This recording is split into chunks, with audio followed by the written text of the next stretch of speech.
Hey guys, my name is Matt Johnson. I'm a wedding cinematographer, and ever since I started making training and tutorial videos and things like this, people have been asking me, hey Matt, what camera settings have you been using?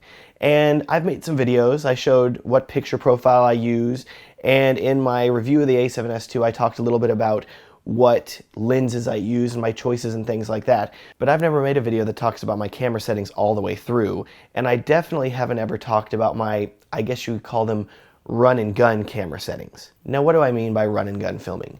I mean that I need to be able to access the settings on this camera as quickly as possible so that I can change them and then the camera will get out of the way so I can tell the best story possible on the wedding day. This may be an understatement, but Sony is not known for having the most intuitive menus with their cameras. So the more settings that I can add to buttons and dials and toggles and switches so I do not have to dig into the menus, the quicker that I can shoot. And that's what we're going to be talking about. Imagine being on a shoot and never having to access the menu to do anything aside from maybe like format a card. Everything else will be accessible by the buttons. Sounds pretty cool, right? If that sounds good to you, then you're going to love this video and you're going to love the videos that are going to be in this series. I'm planning on breaking up the setup of these 4 run and gun shooting setups into 4 videos. So we're going to talk about menus, we're going to talk about the custom mode dial, we're going to talk about custom buttons, and we're going to talk about the function menu. All of that will be covered in hopefully 4 videos unless things get really crazy. And if you're watching this on YouTube at some point in the future, I'll add annotations to this part of the video. So like here it'll be a video about the custom mode dial, here will be a video about the custom buttons, and down here will be a video about the function menu. So that way if you're starting here, you can just go and click on one of these 3 things. Of course, if we're going to talk about my run and gun video settings, we need to start with a firm foundation. So we're going to begin by opening up the menu, and we're going to go through every single menu setting that relates to video in this camera, which may take a little bit, but we're going to talk about it and I'm going to explain it as best as I can. Let's dig into the menu right now. I'm going to go page by page and explain every setting as we go. To start, before we do anything else, I'm going to hit the menu button. I'm going to go to the toolbox at the far right. I'm going to go over to subheading 6 and I'm going to go down to setting reset. Camera setting reset. We're going to select that. Reset camera settings. Okay. Device reset. Now this camera is basically how it comes right out of the box. First things first with this camera, before you even go into the menu to start changing settings, check the mode dial at the top, make sure it is on the film strip. Don't have it on M, don't have it on S or A or P or auto. Heavens no, not auto. Never do auto. Because we're changing video settings, we want it on the film strip. Best place to start is at the beginning, and we're going to click menu, and it's going to open up the menu with the camera icon in the top left and subheading 1. The good news is that a lot of these camera settings apply to photo, not video, so we really don't have to worry about them or change them at all. First off, image size, don't have to mess with that, it's for photo. Aspect ratio, don't have to mess with that, it's for photo. Quality is grayed out, don't worry about it. Raw file type compressed. I usually leave mine on uncompressed for whenever I'm doing videos and stuff like that, but you don't have to worry about it because like I said, it's photo. Panorama size and direction, photo only. Let's go to subheading 2. File format, this is big, this is huge, we definitely need to change this. Click in on it. You want, depending on what you're going to be shooting at, either XAVC-S 4K or XAVC-S HD. You do not want to shoot in AVC HD or MP4 because they are not Sony's latest codec and they will not look as good. So if you want the best color grading depth, if you want the best looking image, choose one of the 2 XAVC-S options. I lately have been shooting in XAVC-S 4K because I want that quality. So let's select that. And you'll notice it changes the recording setting. So we're going to go down to record setting now. And we're going to change record setting to 24p 100M. And you'll notice that you also have 30p 100M, 30p 60M. The 100M and 60M are the bitrate of the video. Always do one of the hundreds. Don't choose the 60s because it's just lower video quality and you don't want that. Especially because you're shooting in 4K and you want all the data that you can get for 4K. So in this case, let's choose 24p 100M. Next, we have dual video record, which is really cool. This camera is capable of recording 720p proxy files. So if you're shooting in 4K, but you're like, man, my computer will not handle editing 4K footage, this camera gives you the ability to record a 720p low quality video file that your computer will be able to handle and edit. You can use this camera to record 2 video files at the same time, a 4K and a 720p or a 1080p and a 720p or whatever you want, and then you can edit the 720p files and link them to the 4K files at the end of your edit and save yourself and your computer a lot of stress. Next is high frame rate settings, which looks like they would matter, but they really do not for the settings that we're going to be doing and changing. So don't even mess with that, doesn't matter. Drive mode's grayed out because that's for photos, doesn't matter. Bracket settings do not matter, that's for photos. Camera menu, subheading 3. Moving on. We have flash mode. We're not using a flash, this is video. Flash comp, no. Red eye reduction, nope. Focus mode, that's going to be important. If you are using a Sony E-mount lens, such as this one, which is the 16-35 f4, you will notice that it has lit up here and you can change your focus mode. You'll notice that there are only 2 options. There's AFC, which is continuous AF, and there's MF, which is not what you are thinking, sicko. It's manual focus. So if you want to manually focus, you can. If you have a Sony E-mount lens that supports autofocus, then you can use continuous autofocus with this lens, which is what I often use whenever I'm on my glide cam. So let's set that focus mode to continuous AF, and let's go down to focus area, which you'll notice you have a lot of options here. There's wide, zone, center, flexible spot M, expand, flexible spot, lock on AF, which is not available. You got a lot of choices.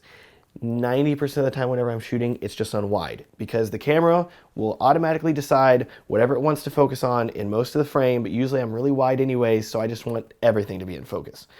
If you are, say, wanting to shoot something and you're doing a slider move and you want like the cake to be in focus and nothing else, you can use the zone focus where you click in and then you can select a zone that you want the focus to be on.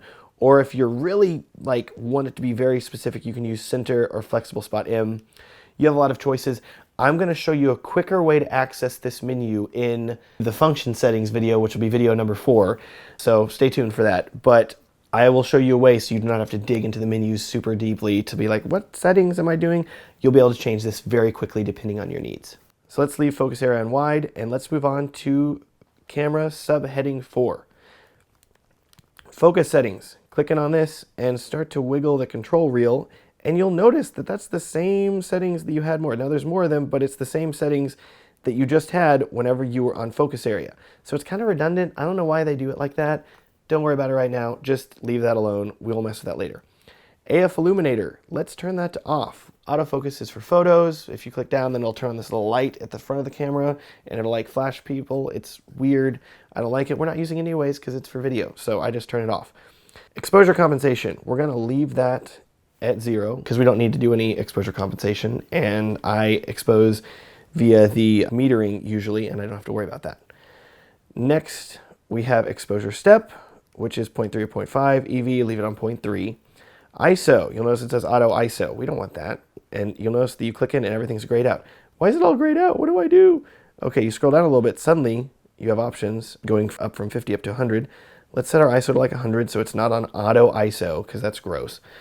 And you don't want to have that. And then you can ignore this ISO auto minimum shutter speed. That's if you're shooting auto ISO and you don't want the shutter speed to be changing too much. We are now on subheading 5, which is metering mode. And you'll notice that you have some options here. There's multi, center, or spot. I leave mine on multi. Metering mode set to multi means that the camera is analyzing all of the light in the image. So it'll say, oh man, it's kind of overexposed. If you have like a window that's blown out shining in, it'll be like, it's overexposed because it's metering the whole image. But if you set it to spot or the center, then it will only meter the center of the image. Because we're doing video and we're not often shooting just the center of the image, I leave mine on multi. White balance, auto, we don't want auto white balance. That's a horrible idea. Let's scroll down here to see temp/filter. It's got a little K icon. That is your custom white balance. And if you press over to the right one, you can now access the white balance controls and you can spin the control wheel to go up and down. And that's how you set your white balance. And you're like, Matt, that's really hard in the menu. Why do I have to dig in there to change that all the time? Don't worry, we're going to be covering that in the 3rd video where we're talking about custom buttons and setting all that up.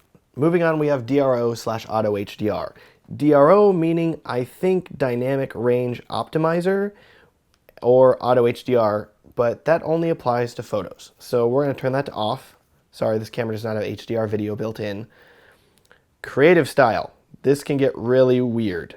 It kind of looks like Canon, you know, portrait, landscape, neutral. It kind of looks like their settings with a lot more. We're not going to mess with any of those. We're going to leave that on standard and not touch it with the 10-foot pole. Next, you have picture effect, which say things like toy camera and pop color and posterization and retro. These are all disgusting, and we are not going to touch them ever unless you hate yourself. Okay, I'm kidding, but don't ever touch those. Seriously, that's just unprofessional and gross. leave it off. Next, picture profile. This is actually very important. It's something that we're definitely going to use. So let's go into picture profile, and we're going to go down to PP8. And at this point, I'm going to link to my other favorite picture profile video, which will be right here. You can watch that, and it will explain to you my favorite picture profile and my picture profile settings and why I have PP8 selected. So go and watch that, and then you'll understand where I'm coming from in recording this, so you're not like, Matt, what are you talking about? And then once you're done watching that, watch my color grading video, which shows you how to color grade that picture profile, so you're not like, Matt, this just looks washed out and gross. Why would I use this? So that should hopefully cover you between those two things. Next, back in the camera menus, we're on subheading 6, and you'll see that there is zoom. We're going to come back to that very soon. Up next, below zoom, we have focus magnifier, which you'll see brings up a little square, and then you click it again, and it'll punch in, and it'll show you what's in focus in your video. Great way for checking the focus of your video. But you'll notice that you have to dig in the camera to do that. That's kind of a pain. So I'm going to show you a quicker way to do that in my custom buttons video. Next in the menu, we have long exposure NR, which is long exposure noise reduction. And below that, we have high ISO NR, which is high ISO noise reduction. We're going to turn both of those off because we don't need the camera trying to tell us what to do and mess with our stuff. Even though I think it only works for photo, I just turn it off anyways just to be careful. Next, you have center lock on autofocus. Whatever, I turn it off. It's only for photo. Don't worry about it. Smile and face detect. Now this is something that's really cool here actually. So you can actually turn this on because it works with autofocus continuous. You can go down to on, don't do register faces. I can do a whole nother video about that. Let's do face detection on. And I leave that on pretty often because it's pretty cool. So if I'm, say, filming like a bride getting ready or a groom doing something and I have autofocus on, I want it generally, like it knows, like I want to focus on the person's face. So the camera will detect faces and only focus on them. Really cool that works for video, and I like it a lot. That's subheading 6, on to subheading 7. We got a ways to go. See why I wanted to split up this video into 4 separate videos. Next, heading 7. We can ignore most of this. Soft skin effect, grayed out, that's for photos. Auto object framing, that's for photos. Auto mode, that's for photos. Scene selection, that's for photos. Don't worry about any of that. Movie/HFR. This is incredibly important. I've had multiple people email me about this because you'll notice if you click the menu button and you just go back just to the main screen, in the top left it has a film strip with the letter P, which stands for program. And you'll notice that in general your shutter speed and your aperture are flashing because the camera is set to program mode, which means that it will automatically change. You don't want the camera making these decisions for you. You want to make your own creative decisions that match the story that you're trying to tell.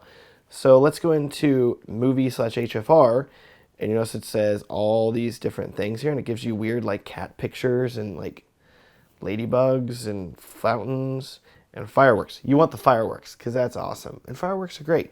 So you're going to select manual exposure, which lets you adjust aperture and shutter speed manually. Click enter, and it's going to select that. Let's move on to camera menu subsetting 8. These are all very important things. Steady shot, which is the in-body image stabilization for this camera. Definitely want that on. If you go into steady shot settings, you'll notice that steady shot adjust is set to auto and steady shot focal length is grayed out. That is because I'm using an E-mount lens that is natively interfacing electronically with the camera. You do not need to change your steady shot settings. Try to say that 5 times fast. Steady shot, no, doesn't work. You do not need to change your settings if your lens has an electronic connection to the camera. But if you're like me and you shoot, like this camera is currently shooting with a Sigma art lens with a Nikon mount that is connected via photodiox adapter to the camera, that is a dead lens and does not have an electronic interface with the camera. So in that case, with that lens, I need to make sure that my steady shot adjustment is set to manual, and then I need to change the focal length manually depending on which lens I'm using. In this case, the 24mm, I would select that. So if you're shooting with a lens that does not have an electronic connection to the camera, you're going to need to go in and change the focal length in the camera settings so it knows which lens and it can stabilize the sensor appropriately. But if you're like, man, Matt, that sounds like a lot of work. How do you deal with that? Digging into the menu every single time you change a lens? Well, I don't, and we're going to talk about that in the function menu settings video, which is video 4 in this series. Next is color space. You'll notice it says sRGB, or you also have Adobe RGB. Leave it on sRGB, which is what most monitors use unless you got some fancy schmancy Adobe stuff. So leave it on sRGB. That means your camera colors will work best across the greatest variety of monitors. Next, auto slow shutter for video. We don't use that. We don't want that. Turn that off. We don't want auto anything. Next option is kind of a no-brainer, audio recording. Of course, you're going to want that on because you're going to want scratch audio recorded with this camera. Next, you have audio recording level. I leave mine on the default, which I believe is 26. It's not quite peaking, but it's pretty close. But honestly, there's just going to be scratch audio anyways. If there's any audio that I need, such as like a bride reading a note or during the ceremony or vows, I'm going to use a separate recorder that is recording high fidelity audio, not audio directly into this camera. Oh my gosh, we made it to the last subheading 9 of the camera menu. This is great. As far as audio out timing goes, let's leave that to live, not lip sync. I don't even know what that really does, but don't worry about it, just leave it at that. Wind noise reduction, I leave that to off. I have never turned that on because like I said, I'm not using this for like actual hardcore audio that I need. But hey, if you're in a heavy windy situation, remember where that setting is and be able to turn that on if you need to. Lastly, you've got memory, and this is very important, and it's something that we're going to cover in video 2, which is all about the control dial. In the meantime, if you select it, you notice you have 1, 2, M1, M2, M3, M4. Don't worry about any of that stuff right now. We're going to come back to that.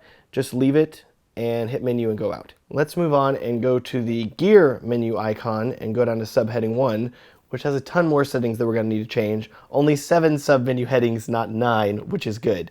First, let's talk about zebra, which is very important, especially if you're using my camera picture profile that I like, matte flat. In that case, we want the zebra to be set to 100 plus. So it will not only show you everything that's overexposed in your image, but it will continue to show you everything that's overexposed. Some of the lower zebra settings will clip out and then it'll remove the zebras. I want to know what's overexposed and I want to know about all of it. So that way if I'm filming and I'm like, okay, well that window's overexposed, but everything else looks good, that's okay, I can deal with that. But I need to know like, oh no, my skin tones are overexposed, and I need to make adjustments from there. So I leave the zebra at 100 plus. Next we have manual focus assist, which I believe only works for photos. I've never seen it work whenever I'm using video, so I just turn it off and don't worry about it. Next there's focus magnification time. You have 2 seconds or 5 seconds. So if you're using the focus magnifier, which was further back in the menus to check your focus, then you can set it to zoom in and then stay on, or you can set it to turn off. I just say no time because I can click a button again to turn it off. We're going to be talking about focus magnification in video number 3 where I talk about custom buttons. Next, and this is super helpful, you have grid lines, marker display, and marker settings. All 3 of these should really be grouped together because they all work together. First off, you'll notice that you have grid line, and you have rule of thirds grid, square grid, diagonal, and square grid. So let's turn on rule of thirds grid, and if you go back to your camera, you'll notice that suddenly you have grid lines on it. So you can be like, oh hey, there's my rule of thirds, and you can line up some things. So if you're, say, filming like somebody giving an interview or somebody talking, and you want to get them in the right rule of thirds, that's how you do it. You also have square and diagonal, which is helpful if you have like a skewed horizon or something like that, if you're filming the ceremony and like you want to make sure that like the bride's head isn't tilted. I otherwise leave it off, and I have a way to be able to turn it on quickly if I need to. You also have marker display, which just turns on and off, but you have your marker settings below it. Now this is really, really cool. Say that you're wanting to shoot in 2:35:1 or something other than 16:9, and you want to be able to see what it'll look like in camera. In this case, you can go into the marker settings and you can go down to aspect, and there's your 4:3, 13:9, and if you scroll down to the bottom, 2:35:1. If you turn that on, you'll notice nothing's there, and you're like, hey Matt, this is weird. Well, go back into the menu, go to marker display, and turn marker display to on. Now, if you go back to your menu, you have these 2 awesome white lines. If you crop to 2:35:1, that's going to show you your frame, which is incredibly helpful. Other marker options, you've got your safety zone. Say that you're filming for television broadcast, and so you want to make sure that everything fits into the frame, and you want to know where you can put your text, etc., and you'll make sure your stuff's framed right. You can turn on safety zone, either 80 or 90%. It's up to you for how much more information you want to add to your display, but Sony's been very nice in letting you customize a lot of that. Moving on to the gear menu, subheading 2, we've got other important stuff here to talk about. Audio level display, which shows your audio meters. I leave that on so I can make sure I'm like, oh good, audio is recording. Auto review is only if you're taking pictures, and so it'll like take a photo and then it'll show the photo and then it'll turn off and it'll just go back to a black screen. That doesn't matter because we're doing video, so ignore that. Next, you've got display button, which is a really big deal, and you've got monitor finder. Let's select monitor first. If you go into it, you'll notice you have all these checkboxes: graphic display, display all info, etc. This is everything that your camera will show you on the back monitor if you hit the display button, which is the top button of the big spinny wheel on the back of it. You like that spinny wheel? Very, very custom terminology that I'm using here. So if you hit menu and go all the way out and you hit display button, it'll show you a ton of information. Then it'll show you less information in histogram. It'll show you some information with the level, and that's about it. But as you can see, you can turn that off and on if you're like, I'm never using the level, which I think you should use at some point. But if you're like, histogram, who needs that? Whatever, then you don't have to worry about it, and you can just turn it all off. Next, let's go down to Finder. This is if you bring it up to your eye. You have graphic display, histogram, etc.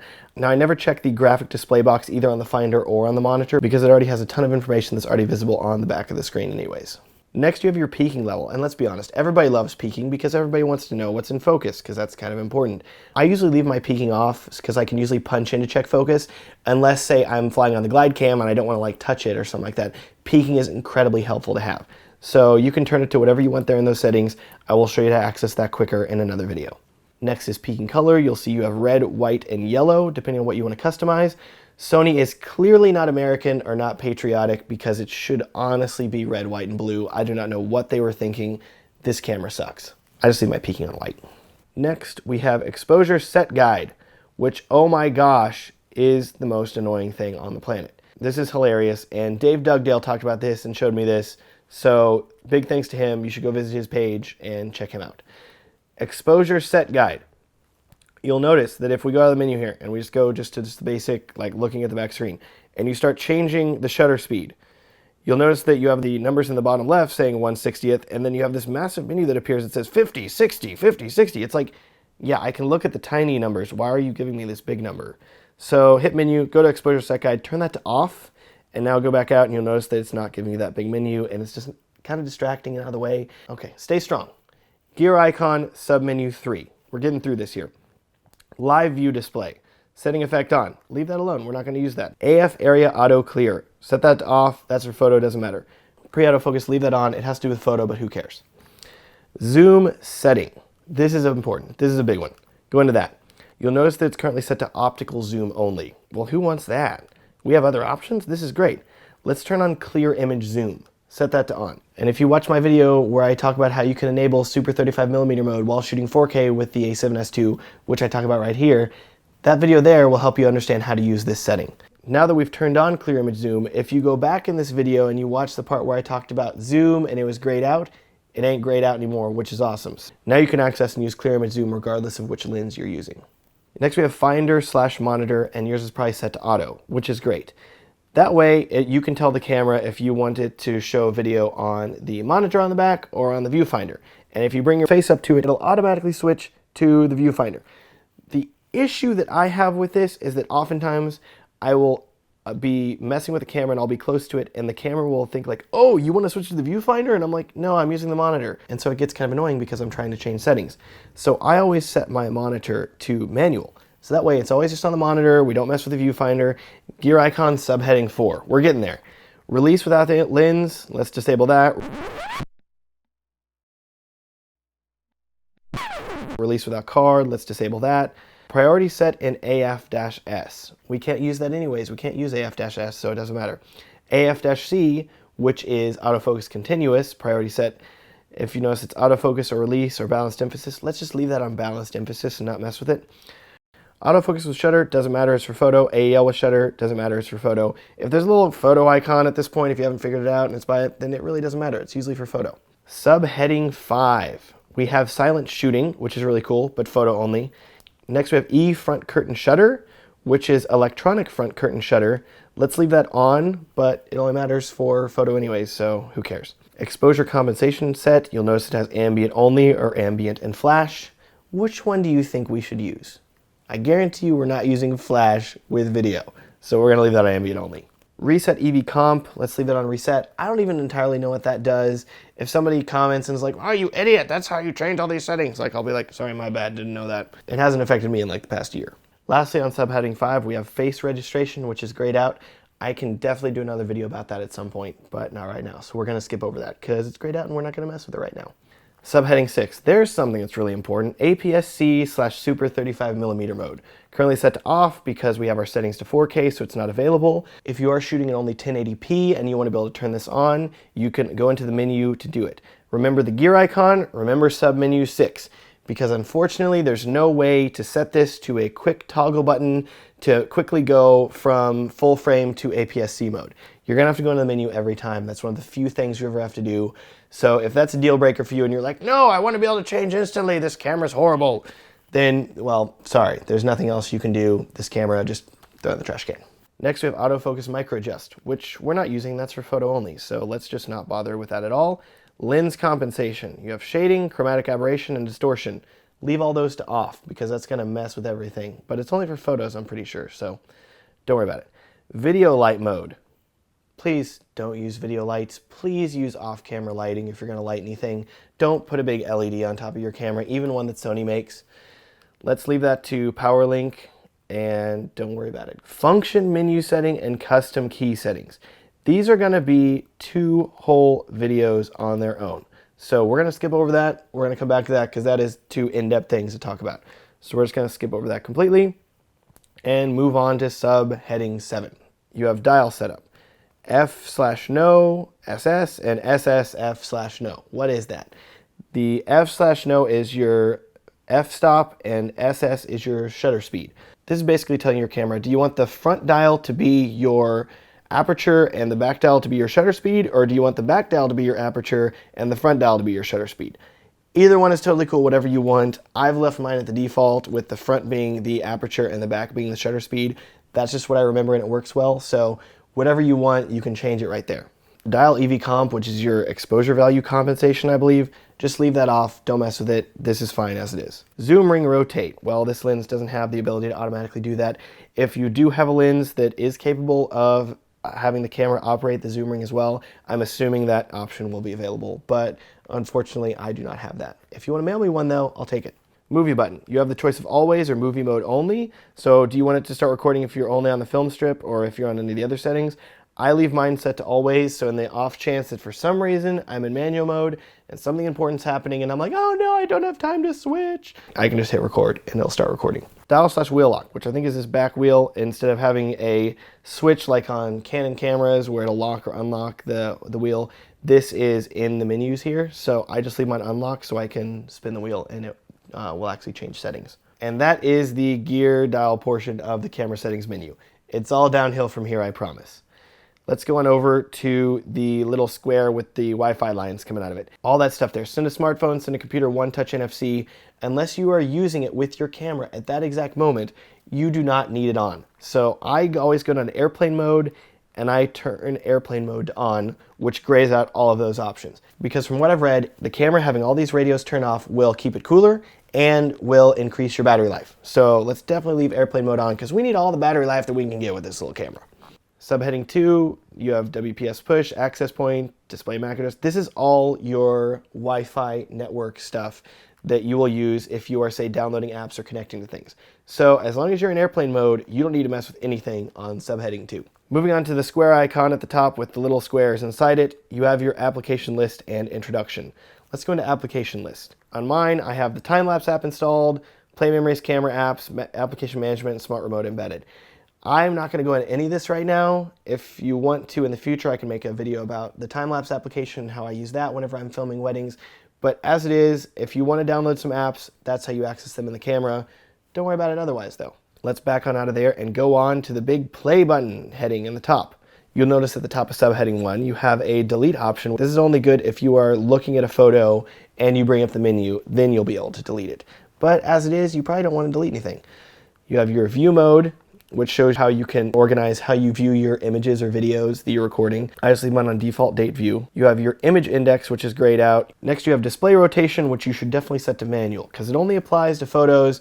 That way if you are rotating the camera, it doesn't think that it is orientated in a different way. The camera always thinks that this is straight and this is flat because that's how video should be, unless you're one of those really weirdos that's recording vertical video. And I know about you, and you're strange. Lastly, you have slideshow and rotate, which all pertains to photos that you've already taken, which doesn't matter for this. Heading 2, you have enlarge image, protect, and specify printing. All those are for photos. None of those matter for you because you're doing video, so you're not going to be printing any videos. If you figure out how to print a video, get in touch with me because that's pretty cool. We are done with the play menu. Last thing, toolbox menu. 6 subheadings to go. We're almost there.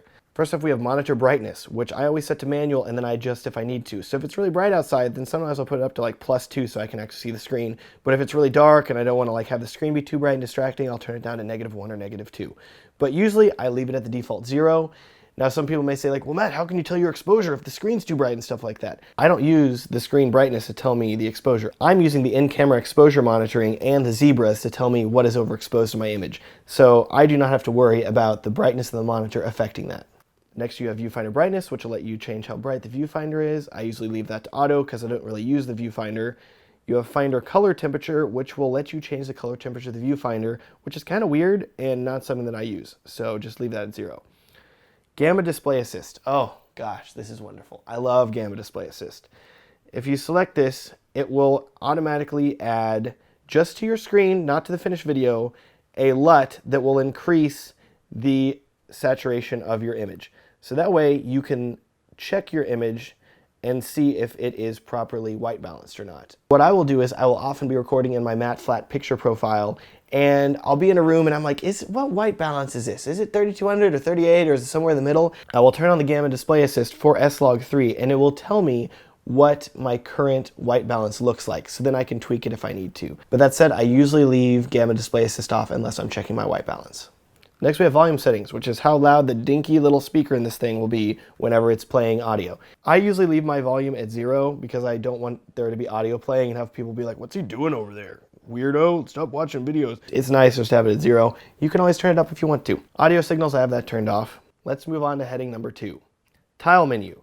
Leave that off, please, for the love of God. It is the grossest thing ever. It basically changes it so whenever you hit the menu, there's all these tiles, and then you select them, and then it brings you back into the same menu.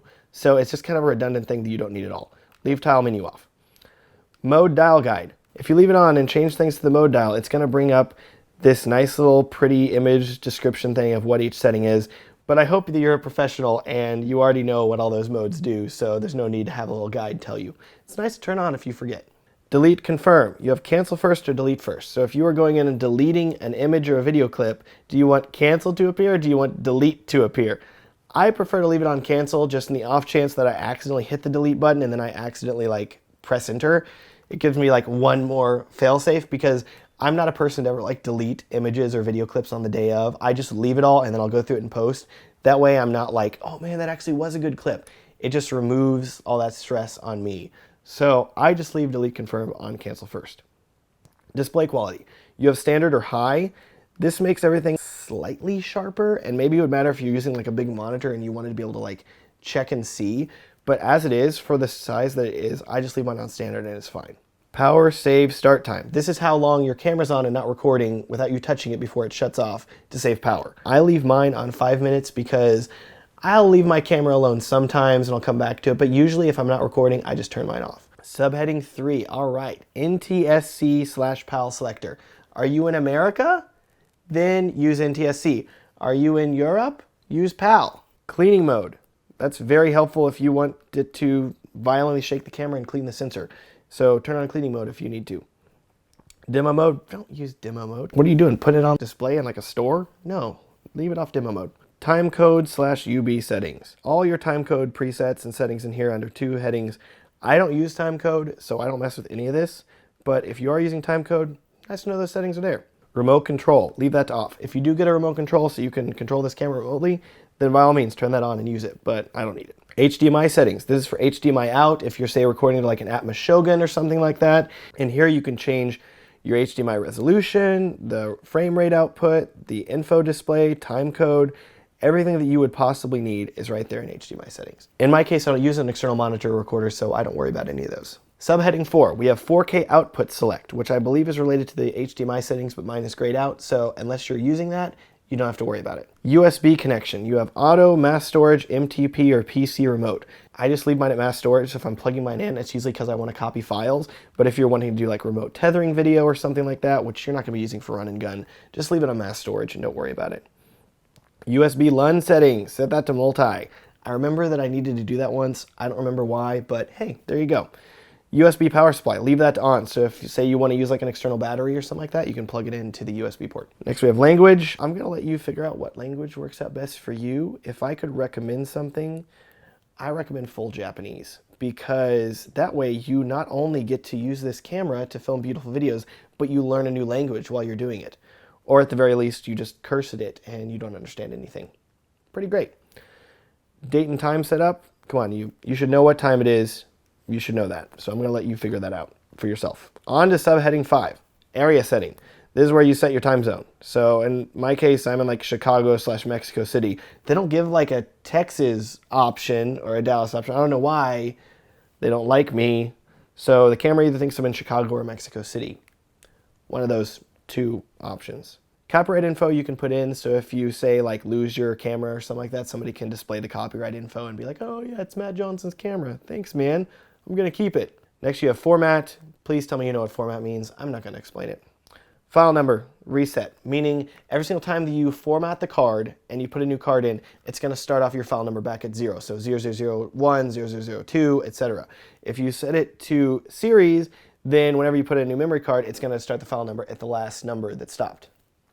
I just leave mine on reset. At the bottom, you have new folder. And if you select new folder, then select record folder will become not grayed out. And new folder will let you record to a new folder in the camera sub-hierarchy, which is nice if you're like doing a shoot and you want to organize your clips in camera a little bit, but honestly, I don't ever mess with it. I just have it all in one.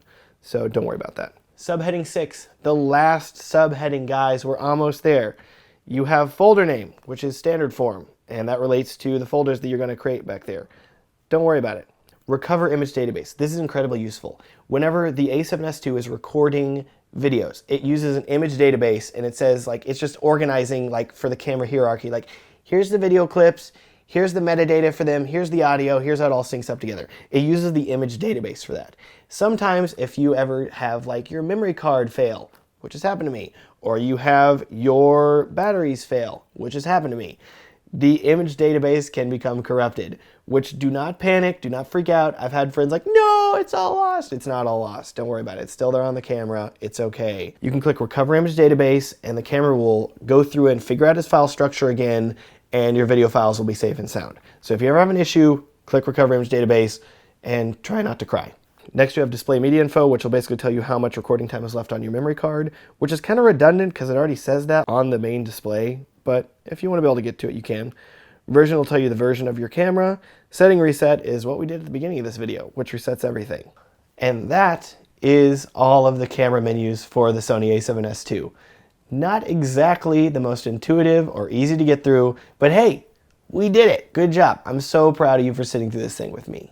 Yeah! I hope this video has been helpful to you and has formed sort of a firm foundation for you where you can understand the menu system of the Sony A7S II camera.